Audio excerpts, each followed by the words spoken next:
ನಮಸ್ಕಾರ. ವಿಶೇಷ ಕಾರ್ಯಕ್ರಮಕ್ಕೆ ಸ್ವಾಗತ. ನಾನು ಮಧುಸೂದನ್.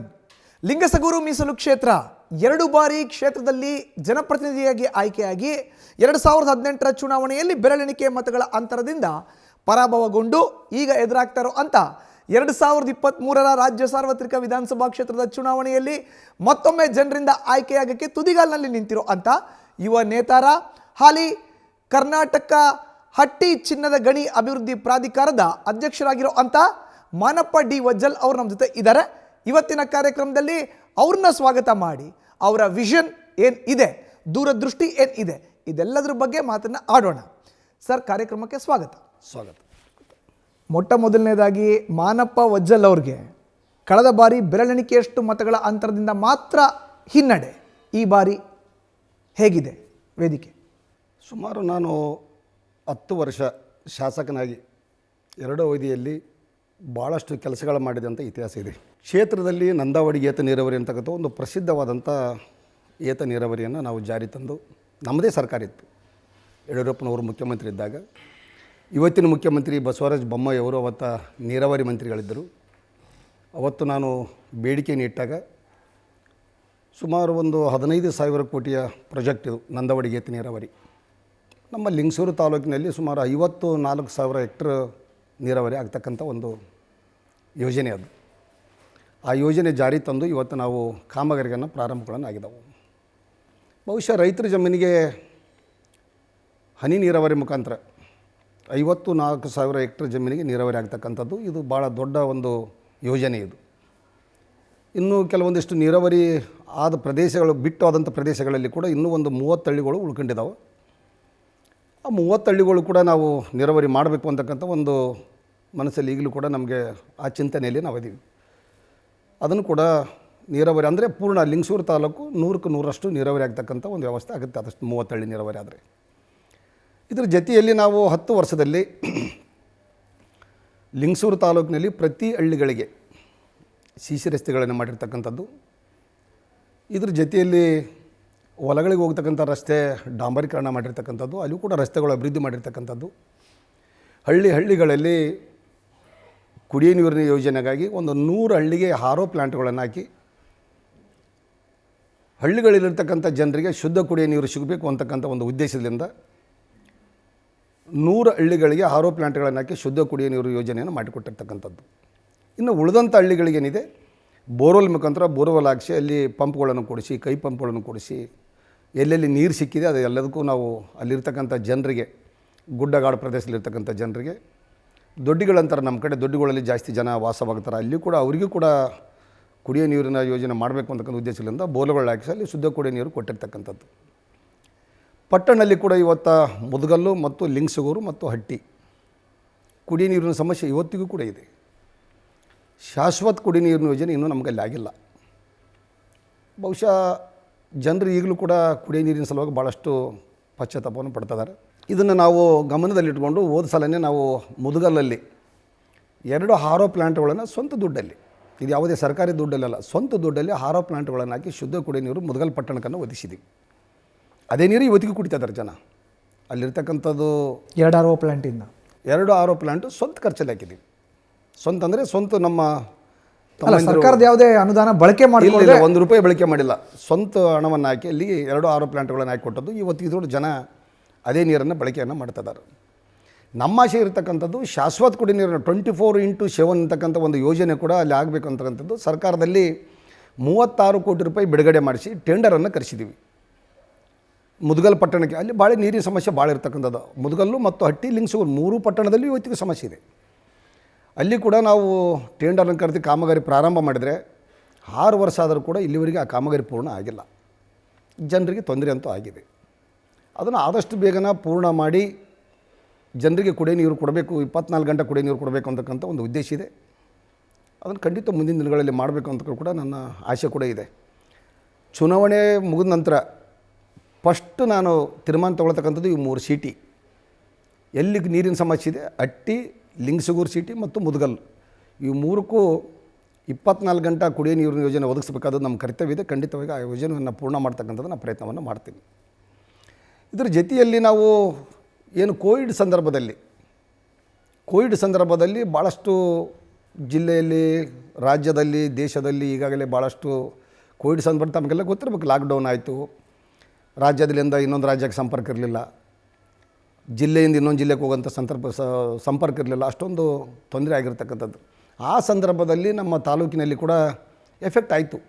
ಸುಮಾರು ಒಂದು 8ರಿಂದ 9 ಜನ ಕೋವಿಡ್ಗೆ ಡೆತ್ ಆಗಿರ್ತಕ್ಕಂಥದ್ದು ಸಂದರ್ಭ ಬಂತು. ಅವತ್ತಿನ ದಿವಸ ನಾವು ಎಲ್ಲ ಹಳ್ಳಿಯಲ್ಲಿರ್ತಕ್ಕಂಥ ಜನರಿಗೆ ಮತ್ತು ಪಟ್ಟಣದಲ್ಲಿ ಆಸ್ಪತ್ರೆಯಲ್ಲಿರ್ತಕ್ಕಂಥವರಿಗೆ ನಮ್ಮಿಂದ ಸ್ವಂತಾಗಿ ಏನು ಸಹಾಯ ಮಾಡೋಕ್ಕೆ ಸಾಧ್ಯಕ್ಕೈತಿ ಎಲ್ಲ ರೀತಿಯಿಂದ ಅವರಿಗೆ ಆಹಾರ ಮತ್ತು ಕೆಲವೊಂದು ಕಿಟ್ಗಳು ಕೊಡ್ತಕ್ಕಂಥದ್ದು ಮಾಡೀವಿ. ಕೆಲವೊಂದು ಹಳ್ಳಿಗಳಲ್ಲಿ ಇರ್ತಕ್ಕಂಥವರಿಗೆ ಅಕ್ಕಿಗಳನ್ನು, ಅಲ್ಲಿರ್ತಕ್ಕಂಥ ಅಕ್ಕಿ ಒಂದು ಕಿಟ್ಗಳನ್ನು ಮಾಡಿ ಅವು ಕೂಡ ಹಂಚ್ತಕ್ಕಂಥ ಕೆಲಸ ಮಾಡಿದ್ದೀವಿ.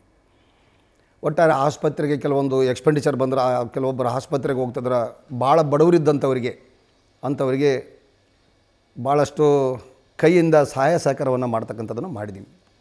ಹೀಗಾಗಿ ಆ ಕೋವಿಡ್ನ ಸಂದರ್ಭದಲ್ಲಿ ಆ ಜನರನ್ನು ಏನು ನಾವು ರಕ್ಷಣೆ ಮಾಡಿಕೊಳ್ತಕ್ಕಂಥದ್ದು, ನಮ್ಮಿಂದ ಏನು ಸಹಾಯ ಬೇಕು ಆ ಸಹಾಯವನ್ನು ಮಾಡಿರ್ತಕ್ಕಂಥದ್ದು ಇವತ್ತು ಜನರಿಗೆ ನೆನೆಸ್ತದ.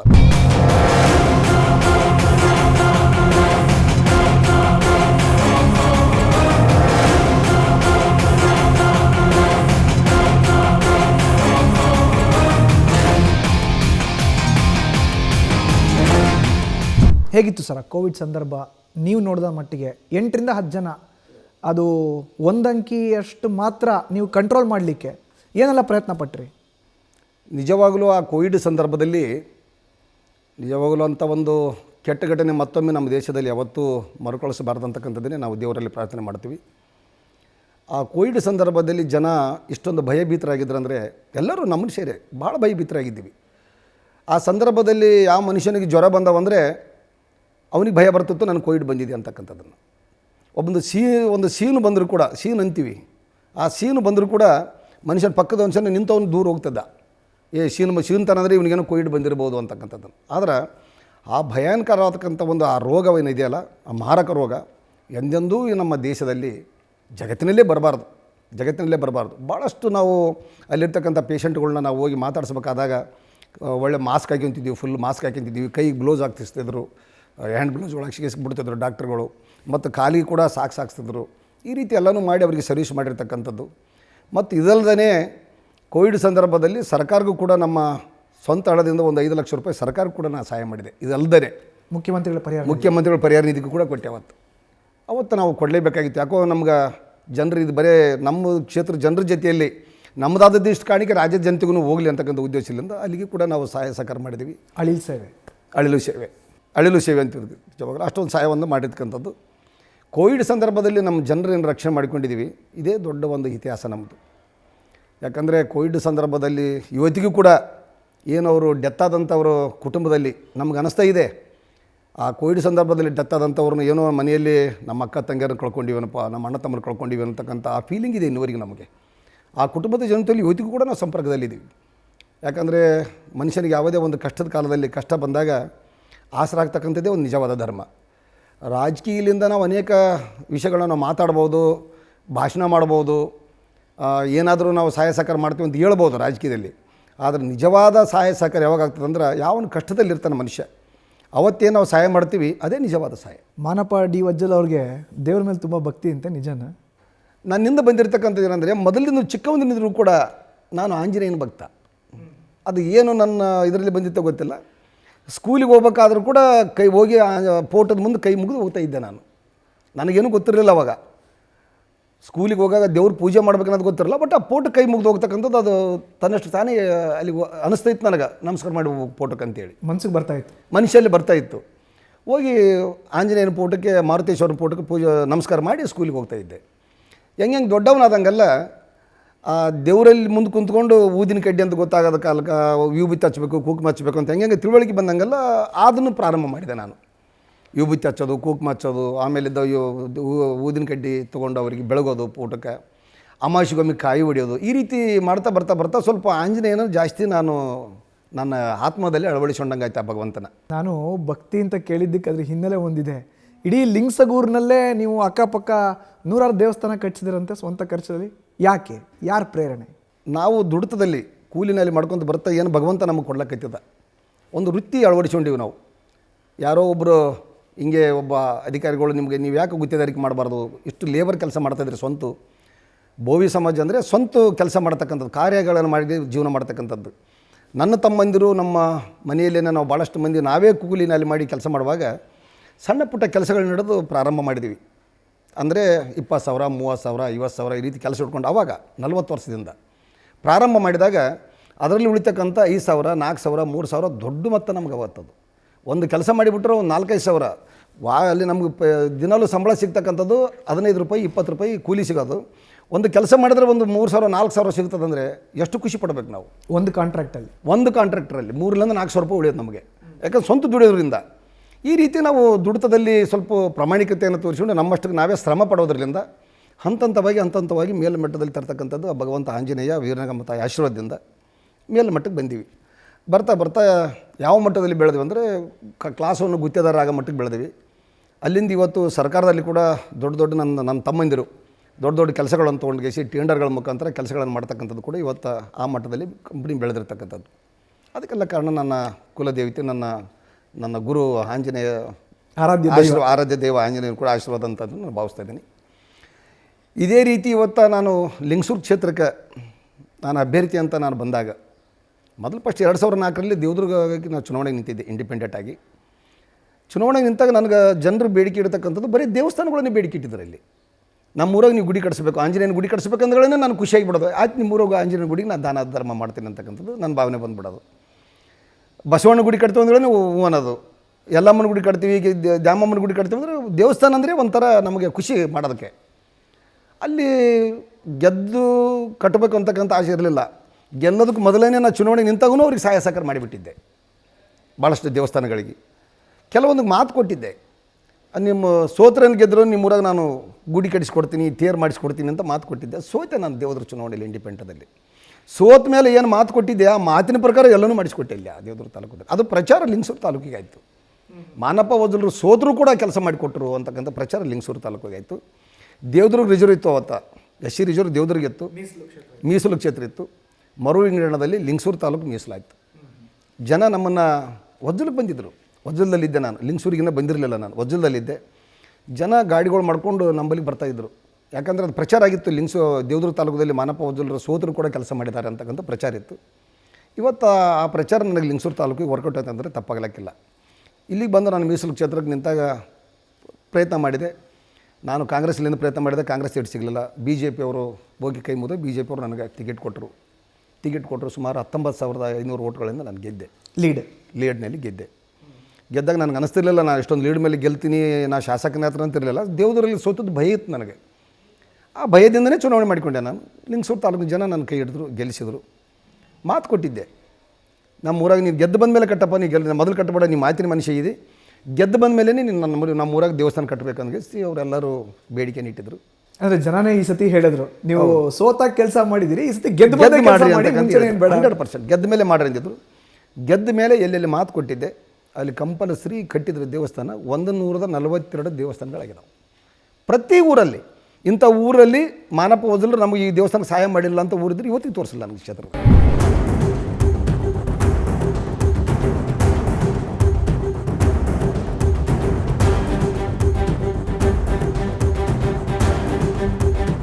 ಕಳೆದ 10 ವರ್ಷಗಳ ಕಾಲ ನಮಗೆ ಅವರು ಶಾಸಕರಾಗಿ ಅನೇಕ ಹಳ್ಳಿಗಳಲ್ಲಿ ಕುಡಿಯೋ ನೀರಿನ ವ್ಯವಸ್ಥೆ ಆಗಿರ್ಬೋದು, ರಸ್ತೆ ಆಗಿರ್ಬೋದು, ಅದೇ ರೀತಿ ರೈತರಿಗೆ ಅನೇಕ ಒಂದು ಸಹಾಯ ಇರ್ಬೋದು, ಈ ರೀತಿ ಎಲ್ಲ ಒಳ್ಳೆಯ ಒಂದು ಕೆಲಸಗಳನ್ನು ಮಾಡಿದ್ದಾರೆ. ಹಳ್ಳಿಯಲ್ಲೂ ಇಡೀ ತಾಲೂಕಿನಲ್ಲಿ ಪ್ರತಿಯೊಂದು ಹಳ್ಳಿಯಲ್ಲಿ ಸಿಸಿ ರಸ್ತೆ ಇರ್ಬೋದು, ಕುಡಿಯೋ ನೀರು ಇರ್ಬೋದು, ಮತ್ತು ಎಲ್ಲ ರೈತರ ಜಮೀನುಗಳಿಗೆ ರಸ್ತೆ ಇರ್ಬೋದು. 10 ವರ್ಷದಲ್ಲಿ ಅವ್ರು ಮಾಡಿದ ಅಭಿವೃದ್ಧಿ ಅರಿತುಕೊಂಡು 2023ಕ್ಕೆ ಈ ಗಂಡು ಮೆಟ್ಟಿದ ನಾಡು ಲಿಂಗಸೂರಿನಲ್ಲಿ ಮತ್ತೊಮ್ಮೆ ಮಾನಪ್ಪ ವಜ್ಜಲ್ ಅವರು 3ನೇ ಬಾರಿಗೆ ಆಯ್ಕೆ ಖಚಿತ. 5 ವರ್ಷದಿಂದ ಅಭಿವೃದ್ಧಿ ಎಷ್ಟಿತ್ತು, ಈಗ ಯಾಕೆ ಕುಂಠಿತವಾಗಿದೆ? ಇನ್ನೊಂದು ಸತಿ ನಮ್ಮ ಸಾಹೇಬ್ರನ್ನ ತರಬೇಕು, ಮಾನಪ್ಪ ವಜ್ಜಲ್ ಸಾಹೇಬ್ರನ್ನ ತರಬೇಕು, 50,000 ಲೀಡ್ನಲ್ಲಿ ತರಬೇಕು, ತಂದರೆ ಈ ಲಿಂಗಸೂರು ಅಭಿವೃದ್ಧಿ ಹೊಂದಕ್ಕೆ ಸಾಧ್ಯ ಅಂತಂದು ಹೇಳ್ತೀನಿ. ಇನ್ನು ಮುಂದೆ ಅವರು ಮತ್ತೆ ಈ ಕ್ಷೇತ್ರದಲ್ಲಿ ಮತ್ತೆ ಅವರು ಗೆದ್ದು ಬಂದು ಇನ್ನೊಂದಿಷ್ಟು ಅವರು ಬಹಳಷ್ಟು ಗಮನ ಕೊಟ್ಟು ಈ ಕ್ಷೇತ್ರಕ್ಕೆ ಅಭಿವೃದ್ಧಿಯನ್ನು ಮಾಡ್ತಾರೆ ಅಂತ ಭರವಸೆ ನಮಗೆಲ್ಲರಿಗಿದೆ. ಅವರು ಶ್ರಮಜೀವಿ, ಅವರು ಯಾವುದೇ ಕೆಲಸ ಆಗಲಿ ಭಾಳ ಚಾಕಚಕ್ಯತೆಯಿಂದ ಪ್ರತಿಯೊಂದು ಕೆಲಸವನ್ನು ತಮ್ಮ ಒಂದು ಗಮನ ಕೊಟ್ಟು ಮಾಡುವಂಥ ಶಾಸಕ ಅಂದರೆ ಮಾನಪ್ಪ ಡಿ ವಜ್ಜಲ್ ಅಂತ ಹೇಳ್ಬೋದು. ಸುಕನ್ಯಾ ಸಮೃದ್ಧಿ ಅಂಥವು ಪ್ರಧಾನಮಂತ್ರಿಯವರು ಮಾಡಿದ ಯೋಜನೆಗಳಲ್ಲಿ ಸಾಕಷ್ಟು ಸುಕನ್ಯಾ ಸಮೃದ್ಧಿ ಆಗಲಿ ಮಹಿಳೆಯರಿಗಾಗಲಿ ಸಾಕಷ್ಟು ಕೆಲಸಗಳು ಮಾಡಿದ್ದಾರೆ. ಅವರು ಮುಂದೆ ಬಂದರೆ ಇನ್ನೂ ಸಾಕಷ್ಟು ಕೆಲಸಗಳು ಮಾಡ್ತಾರೆ. ಆಮೇಲೆ ಜನಸಾಮಾನ್ಯರಿಗೂ ಅವರು ಯಾವತ್ತು 24 ಅವರ್ಸ್ ಭೇಟಿಯಾಗುವಂಥ ಅವಕಾಶ ಇದೆ ಐತ್ರಿ ಅವ್ರಿಗೆ. ಮಾನಪ್ಪ ಡಿ ವಜ್ಜಲ್ ಅವ್ರಿಗೆ ಈಗ ಎದುರಾಗ್ತಿರುವಂಥ ಚುನಾವಣೆಯಲ್ಲಿ ಜನ ಏನೆಲ್ಲ ಅಂಕಿಅಂಶಗಳನ್ನು ಇಟ್ಕೊಂಡು ಬೆಂಬಲಿಸ್ತಾನೆ ಅಂತ ಅನ್ಸುತ್ತೆ? ಖಂಡಿತವಾಗಿ 10 ವರ್ಷ ಅವಧಿಗಳಲ್ಲಿ ನಾನು ಮಾಡಿರ್ತಕ್ಕಂಥ ಸಾಧನೆ, ನಂದವಾಡಿ ಏತ ನೀರಾವರಿ ಇರ್ಬೋದು, ರಸ್ತೆ ಅಭಿವೃದ್ಧಿ ಇರ್ಬೋದು, ಶಿಕ್ಷಣಕ್ಕಾಗಿ ಜಾಸ್ತಿ ಒತ್ತನ್ನು ಕೊಟ್ಟಿದ್ದೀನಿ. ಎಲ್ಲಿ ಮಕ್ಕಳಿಗೆ ಶಾಲೆಗಳಿಲ್ಲ, ಶಾಲಾ ಕೋಣೆಗಳನ್ನು ಕಟ್ತಕ್ಕಂಥದ್ದು, ಶಾಲೆಗಳಿಗೆ ಕೆಲವೊಂದು ಕರೆಂಟು, ಮೂಲಭೂತ ಸೌಕರ್ಯ, ಶೌಚಾಲಯಗಳು ಇರ್ತಕ್ಕಂಥದ್ದು, ಕುಡಿಯೋ ನೀರಿನ ವ್ಯವಸ್ಥೆ ಇರ್ತಕ್ಕಂಥ ಅದೆಲ್ಲನೂ ಮಾಡಿರ್ತಕ್ಕಂಥದ್ದು. ಎಲ್ಲ ಹೈಸ್ಕೂಲ್ ಅವಶ್ಯಕತೆ ಅಲ್ಲ, ಹೊಸ ಹೈಸ್ಕೂಲ್ ಅಂತ ಮಂಜೂರಾತಿ ಮಾಡಿಸಿ ಬಂದು ಹೈಸ್ಕೂಲ್ಗಳನ್ನು ಕಟ್ಟಿದ್ದೀವಿ. ಈ ರೀತಿ ಗುಡ್ಡಗಾಡು ಪ್ರದೇಶದಲ್ಲಿದ್ದ ಜನರಿಗೆ ಕೂಡ ಶಿಕ್ಷಣಕ್ಕಾಗಿ ಜಾಸ್ತಿ ಒತ್ತು ಕೊಟ್ಟಿರ್ತಕ್ಕಂಥದ್ದು ಇದೆಲ್ಲ ಜನ ಗಮನಿಸಿದ್ದಾರೆ. ಆರೋಗ್ಯ ಕೇಂದ್ರದಲ್ಲಿ ಭಾಳಷ್ಟು ಸರ್ವಿಸ್ ಕೊಟ್ಟಿರ್ತಕ್ಕಂಥದ್ದು, ಒಳ್ಳೆ ಡಾಕ್ಟ್ರುಗಳನ್ನು ತಂದು ಆರೋಗ್ಯ ಕೇಂದ್ರದಲ್ಲಿ ಯಾವುದೇ ನಮ್ಮ ಸಾರ್ವಜನಿಕರಿಗೆ ತೊಂದರೆ ಆಗಬೇಕನ್ನೈತ ದೃಷ್ಟಿಯಿಂದ ಅದನ್ನು ನಾವು ಸರ್ವಿಸ್ ಕೊಟ್ಟಿರ್ತಕ್ಕಂಥದ್ದು. ಮತ್ತು ನಾನು ಶಾಸಕನಾಗಿದ್ದಾಗ ಒಂದು ಕಣ್ಣಿನ ಹೈ ಕ್ಯಾಂಪ್ ಮಾಡಿದೆ ನಾನು. ಅಂದರೆ ಹಳ್ಳಿಯಲ್ಲಿರ್ತಕ್ಕಂಥ ವೃದ್ಧರನ್ನ ಪ್ರಚಾರ ಮಾಡಿಸಿದೆ. ಒಂದು 8-10 ದಿನ ಪ್ರಚಾರ ಮಾಡಿಸಿ ಹಳ್ಳಿಯಲ್ಲಿರ್ತಕ್ಕಂಥ ಎಲ್ಲ ವೃದ್ಧರನ್ನ ಕರೆಸ್ಕೊಂಡೆ. ಅಂದರೆ ಕಣ್ಣಲ್ಲಿ ಯಾರಿಗೆ ಆಪ್ರೇಷನ್ ಬಂದಿದೆ ಅಂತಕ್ಕಂಥದ್ದನ್ನು ಪೊರೆ ಕ್ಯಾಟ್ರಾಕ್ಟ್ ಅದು ಯಾರಿಗೆ ಬಂದಿದೆ ಅದ್ರ ಬಂದು ಚೆಕ್ ಮಾಡಿಸ್ಕೊಳ್ರಿ, ನಾವು ಕಣ್ಣು ಫ್ರೀ ನಿಮಗೆ ಆಪ್ರೇಷನ್ ಮಾಡಿಸ್ಕೊಡ್ತೀನಿ, ಬಂದು ಮಾಡಿಸ್ಕೊಡ್ರಿ ಅಂತ ಕೇಳಿದರೆ ಸುಮಾರು 500-600 ಜನ ಆದರು. ಅದನ್ನೊಂದು ನಮ್ಮ ತಂದೆಯವರ ಹೆಸರ ಮೇಲೆ ಒಂದು ಹೈ ಕ್ಯಾಂಪ್ ಮಾಡಿ ಅವರೆಲ್ಲರಿಗೂ ವಸತಿ, ಊಟ, ಕನ್ನಡಕ ಮತ್ತು ಬೆಂಗಳೂರಿನಿಂದ ಡಾಕ್ಟರ್ ತರಿಸಿದ್ದೆ ಕ್ಯಾಂಪ್ಗಳು. ಅವೆಲ್ಲ ಡಾಕ್ಟ್ರುಗಳಿಂದ ಆಪ್ರೇಷನ್ ಮಾಡಿಸಿ ಫ್ರೀಯಾಗಿ ಮಾಡಿ ಅವರು ಊರಿಗೆ ಬಿಟ್ಟು ಬಂದಿರತಕ್ಕಂಥ ಅವಸ್ಥೆ ಆಯಿತು. ಇದ್ರ ಜೊತೆಯಲ್ಲಿ ಇನ್ನೊಂದು, ನಮ್ಮ ಮಕ್ಕಳ ಮದುವೆಯಲ್ಲಿ ಸಾಮೂಹಿಕ ಲಗ್ನಗಳನ್ನು ಮಾಡಿದೆ. ಸುಮಾರು 4 ಬೇರೆ ಸಾಮೂಹಿಕ ಲಗ್ನಗಳನ್ನು ಮಾಡಿದೆ. 4 ಬೇರೆ ಇದೆ, 2900 ಸಾಮೂಹಿಕ ಲಗ್ನಗಳನ್ನು ಮಾಡಿದೆ ನಾನು. ಅದರಲ್ಲಿ ಎಲ್ಲ ಬಡವರು ಅಂದರೆ ಕೂಲಿ ಮಾಡೋಂಥವ್ರು, ಸಣ್ಣ ಸಣ್ಣ ರೈತರು, ಯಾರೂ ಆಡಂಬರದಲ್ಲಿ ಯಾರೂ ಮದುವೆ ಮಾಡ್ಕೊಳ್ಳೋಕ್ಕಾಗಲ್ಲ ಅಂಥವ್ರಿಗೆ ಬಟ್ಟೆ, ತಾಳೆ, ಮುತ್ತು, ಅವ್ರ ಖರ್ಚು ಎಲ್ಲ, ಊಟ, ಅವರಿಗೆಲ್ಲ ವಸತಿ ಸೌಲಭ್ಯಗಳನ್ನು ಕೊಟ್ಟು 4 ಬಾರಿ 2900 ಸಾಮೂಹಿಕ ಲಗ್ನಗಳನ್ನು ಮಾಡಿದೆ.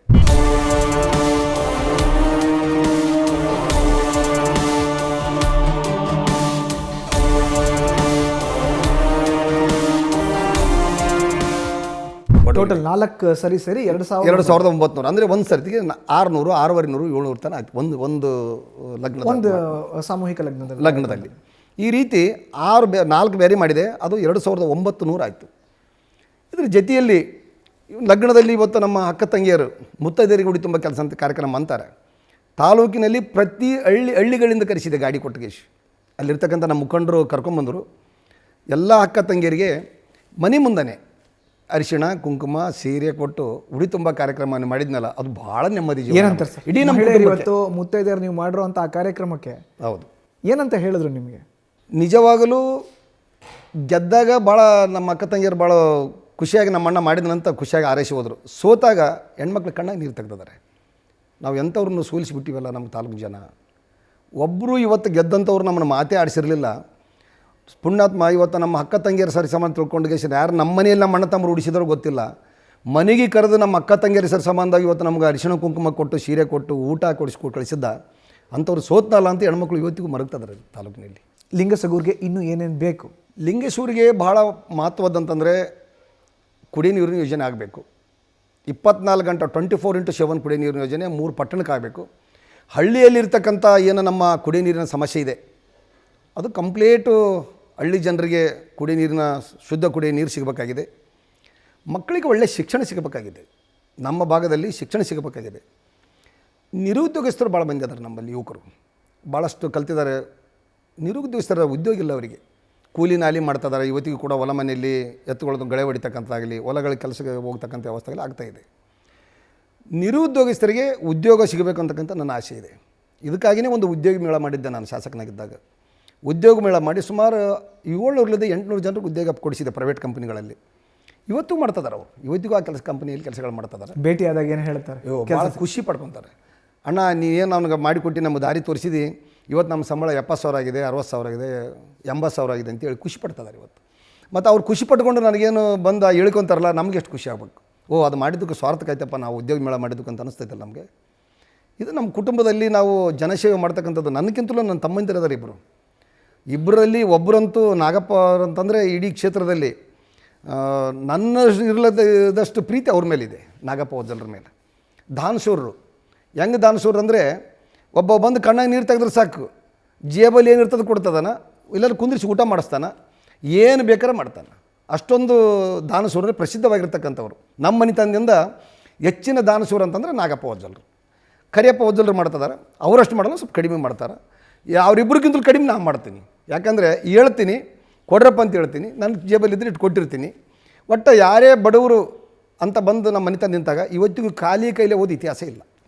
ಎಷ್ಟೊಂದೆಷ್ಟು ದಾನ ಧರ್ಮ ಮಾಡಿ ಕಳಿಸಿದ್ದೀವಿ. ಅವರು ಖುಷಿ ಮಾಡಿ ನಕ್ಕಂಥವಂಥ ವ್ಯವಸ್ಥೆ ಮಾಡಿದ್ದೀವಿ, ನಗನಗ್ತಾನೆ ಕಳಿಸಿದ್ದೀವಿ. ಅನೇಕ ಜನ ವಿದ್ಯಾರ್ಥಿಗಳಿಗೆ ಇನ್ನೂ ಓದ್ತಿದ್ದಾರೆ, ಈಗಲೂ ಕೂಡ ಓದ್ತಿದ್ದಾರೆ, ಅವ್ರಿಗೆ ಎಕ್ಸ್ಪೆಂಡಿಚರ್ ಮಾಡ್ತಾಯಿದ್ದೀನಿ. ತಿಂಗಳ 5,000 10,000 ಅವ್ರ ಖರ್ಚು ಈಗಲೂ ಕೂಡ ಕಳಿಸ್ತಾ ಇದ್ದೀನಿ.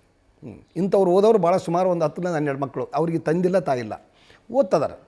ಅವರಿಗೆ ಶಿಕ್ಷಣ ಇದರಿಂದ ವಂಚಿತರಾಗ್ತಾರೆ ಅಂತ ನನಗೆ ಗೊತ್ತಾದ ಮೇಲೆ ಹಳ್ಳೆ ಹೋದಾಗ ಹೇಳ್ತಾಯಿದ್ರು, ಶಿಕ್ಷಣದಿಂದ ನಾವು ವಂಚಿತರಾಗಿದ್ದೀವಿ, ನಮ್ಗೆ ಓದ್ಸೋಕ್ಕಾಗ್ತಿಲ್ಲ, ಅಪ್ಪ ಇಲ್ಲ ಅಮ್ಮ ಇಲ್ಲ, ಹಿಂಗಾಗ್ಯದು, ವಯಸ್ಸಾಯಿತು, ಏನೇನೋ ಕೆಲವೊಂದು ತೊಂದರೆಗಳ ಕಷ್ಟದಾಗಿದ್ದಾಗ ಅಂಥ ಮಕ್ಕಳಿಗೆ ಇವತ್ತಿಗೂ ಓದಿಸ್ತಾ ಇದ್ದೀನಿ. ಇನ್ನೂ ಓದ್ತಿದ್ದಾರೆ, ಡಿಗ್ರಿ ಮಟ್ಟಕ್ಕೆ ಬಂದಿದ್ದಾರೆ ಈಗ ಆಲ್ರೆಡಿ ಅವರು. ಈಗ ಏನಾದರೂ ಕಾಲ್ ಫಾರ್ಮ್ ಆದರೆ ನೌಕರಿ ಮಾಡ್ತೀವಣ್ಣ ನಿಮ್ಮ ಪುಣ್ಯದಿಂದ, ನಮ್ಮ ಇಷ್ಟು ಓದಿಸಿದ್ರಿ ಅದು ಸಾಕಂತೇಳಿ ಖುಷಿ ಹೆಮ್ಮೆ ಪಡ್ತಾರೆ. ನಿಜವಾಗಲೂ ಇನ್ನೊಬ್ಬರು ಹಾರೈಸೋದು ನೋಡಿದ್ರೆ ಅವ್ರದ್ರಂಥ ಸಂತೋಷನೇ ಯಾವುದಲ್ಲ ನಾವೇನು ಮಾಡಿದ್ರು ದಾನದಕ್ಕಿಂತಲೂ. ಕಡೆಯದಾಗಿ ಮಾನಪ್ಪ ವಜ್ಜಲ್ ಅವ್ರನ್ನ ಬೆಂಬಲಿಸುವಂಥ ಲಿಂಗಸಗೂರಿನ ತಾಲೂಕಿನ ಜನತೆಗೆ ನ್ಯೂಸ್ ಫಸ್ಟ್ ಮೂಲಕ ಏನು ಹೇಳೋಕ್ಕೆ ಇಷ್ಟಪಡ್ತೀರಿ, ರಾಜ್ಯದ ಜನತೆಗೂ ಕೂಡ? ನನ್ನ ಲಿಂಗಸೂರು ತಾಲೂಕಿನ ಜನತೆಗೆ 2 ಅವಧಿಯಲ್ಲಿ ಶಾಸಕನಾಗಿ ಪ್ರಾಮಾಣಿಕವಾಗಿ ನಿಮ್ಮ ಸೇವೆಯನ್ನು ಮಾಡಿದ್ದೀನಿ. ಈಗಲೂ ಕೂಡ ಮತ್ತೊಮ್ಮೆ ನನಗೆ ಅವಕಾಶ ಕೊಟ್ಟರೆ ಕುಡಿಯೋ ನೀರು, ರಸ್ತೆ, ನೀರಾವರಿ ಉಳಿದಂಥ ಪ್ರದೇಶಗಳ ಹಳ್ಳಿಗಳಲ್ಲಿ ನೀರಾವರಿ ಮಾಡಬೇಕನ್ನೋ ನನ್ನ ಗುರಿ ಇದೆ. ಇದರ ಜೊತೆಯಲ್ಲಿ ಮಕ್ಕಳಿಗೆ ಒಳ್ಳೆಯ ಶಿಕ್ಷಣ ಕೊಡಬೇಕಾಗಿದೆ. ಆರೋಗ್ಯ ಕೇಂದ್ರಗಳನ್ನು ನಾನು ಇನ್ನೂ ಹೆಚ್ಚಿನ ಮಟ್ಟದಲ್ಲಿ ಇಲ್ಲಿ ನಿರ್ಮಾಣ ಮಾಡಿ ಆರೋಗ್ಯ ಸೇವೆಯನ್ನು ಕೊಡಬೇಕಂಥದ್ದು ಅವಶ್ಯಕತೆ ಇದೆ. ಮತ್ತು ರೈತರಿಗೆ ಏನು ಹೊಲಗಳಿಗೆ ಹೋಗ್ತಕ್ಕಂಥ ರಸ್ತೆಗಳಿರ್ಬೋದು, ಸರ್ಕಾರದಿಂದ ಸಿಗ್ತಕ್ಕಂಥ ಸವಲತ್ತುಗಳಿರ್ಬೋದು, ತಾಯಿ ಅಕ್ಕ ತಂಗಿಯರಿಗೂ ಕೂಡ ಸ್ವಸಹಾಯ ಗುಂಪು, ಸ್ತ್ರೀ ಗುಂಪು ತಾಯಂದಿರಿಗೆ ಏನು ನಮ್ಮ ಸರ್ಕಾರದಿಂದ ಸಿಗ್ತಕ್ಕಂಥ ಸವಲತ್ತುಗಳನ್ನು ತಂದು ಅವ್ರ ಮನೆ ಬಾಗಿಲಿಗೆ ಮುಟ್ಟಿಸ್ತಕ್ಕಂಥ ಕೆಲಸ ಖಂಡಿತವಾಗಿ ಮಾಡ್ತೀನಿ. ಯಾರಿಗೂ ತೊಂದರೆ ಆಗಲಾರ್ದಂತೆ, ನೋವಾಗಲಾರ್ದಂತೆ ನೀವು ಮಾಡಿದ ಆಶೀರ್ವಾದವನ್ನು ಪಡ್ಕೊಂಡು ನಿಮ್ಮನ್ನು ಋಣವನ್ನು ಮುಟ್ಟಿಸ್ತಕ್ಕಂಥ ಕೆಲಸ ಖಂಡಿತವಾಗಿ ಮಾಡ್ತೀನಿ. ಮತ್ತೊಮ್ಮೆ ನನಗೆ ಆಶೀರ್ವಾದ ಮಾಡಿ ಮತ್ತೊಮ್ಮೆ 3ನೇ ಬಾರಿಗೆ ಶಾಸಕನಾಗಿ ಮಾಡ್ರಿ ಅಂತೇಳಿ ನಿಮ್ಮಲ್ಲಿ ಕೈ ಮುಗಿದು ಕೇಳಿ ನನ್ನ ಮಾತನ್ನು ಹೇಳ್ತೇನೆ. ಧನ್ಯವಾದಗಳು ಸರ್. ಇಷ್ಟೊತ್ತು ನ್ಯೂಸ್ ಫಸ್ಟ್ ಜೊತೆ ಮಾತನಾಡಿದ್ದಕ್ಕೆ. ಒಂದು ಕಡೆ ಇಡೀ ಕುಟುಂಬವೇ ಒಂದು ತಾಲೂಕಿನ ಅಭಿವೃದ್ಧಿಗೆ ಬಡವರ ಬೆನ್ನೆಲುಬಾಗಿ ಕೋವಿಡ್ ಅಂತ ಮಹಾನ್ ಸಂಕಷ್ಟದ ಸಂದರ್ಭದಲ್ಲಿ ಬೆನ್ನೆಲುಬಾಗಿ ನಿಂತು ಕಾರ್ಯವನ್ನು ಮಾಡಿದೆ. ಮತ್ತೊಂದು ಕಡೆ ಕಳೆದ ಬಾರಿಯಲ್ಲಿ ಆಗಿರುವಂಥ ಹಿನ್ನಡೆಯಿಂದ ಈ ಬಾರಿ ಚೇತರಿಕೆ ಆಗಿದ್ದೆ ಆದರೆ ಮತ್ತೊಮ್ಮೆ ಜನಪ್ರತಿನಿಧಿ ಆದರೆ ಸಾಕಷ್ಟು ಕೆಲಸ ಕಾರ್ಯಗಳನ್ನು ಮಾಡ್ತೇವೆ, ಕುಡಿಯೋ ನೀರಿನ ಸಮಸ್ಯೆನ ನೀಗಿಸ್ತೇವೆ ಅನ್ನೋ ಒಂದು ಭರವಸೆಯ ಮಾತುಗಳನ್ನು ಇಡೀ ತಾಲೂಕಿನ ಜನತೆಗೆ, ಕ್ಷೇತ್ರದ ಜನತೆಗೆ, ಜೊತೆಗೆ ರಾಜ್ಯಕ್ಕೂ ಕೂಡ ನಮ್ಮ ಕಡೆಯಿಂದ ಏನು ಆಗುತ್ತೋ ಅದನ್ನು ಮಾಡ್ತೀವಿ ಅನ್ನೋ ಒಂದು ಮಾತನ್ನು ವಜ್ಜಲ್ ಕುಟುಂಬ ಹೇಳ್ತಾ ಇದೆ. ಇದೇ ಈ ಹೊತ್ತಿನ ವಿಶೇಷ. ಕ್ಷಣ ಕ್ಷಣದ ಮಾಹಿತಿಗಾಗಿ ನೋಡ್ತಾ ಇರಿ ನ್ಯೂಸ್ ಫಾಸ್ಟ್, ಪ್ರತಿ ಕ್ಷಣ ನಿಮ್ಮೊಂದಿಗೆ.